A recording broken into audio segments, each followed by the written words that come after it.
Welcome back to another episode. Family Afro Senpai here. I would always see this information, but I never paid attention to it. I made it my goal to learn more about options trading from somebody who knew more than I did, and I learned about the Greeks. And we love the Greeks. We love the Greeks. We love the Greeks. Yeah, we love them. Anyway, the Greeks that I pay attention to after I learned what I learned about them is delta, gamma, and theta. So delta tells you how much money will be added after the stock moves up $1. So essentially 7 cents would be added to my contract price if Apple went up to 149. And again, we want this to be higher, so when we go to sell it, we get more money back.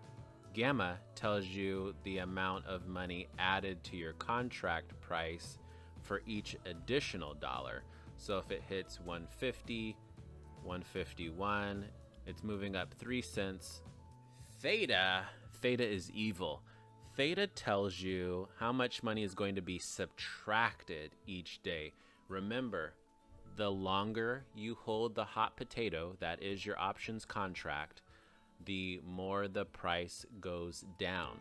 So every day the contract will lose 6 cents. So what I want to look for is a high delta, and if this is like a tech stock, a really high gamma, because those tech stocks, boom, they shoot up, right? They'll jump by $5-7 in a day.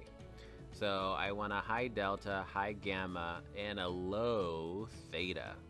I learned how to trade options backwards in all kinds of witchy-woochie ways. So you don't have to. And if you appreciate that, please consider subscribing to the channel. I make videos about building wealth along with a winning mindset, because I believe that everybody deserves to be happy and everybody deserves to be free.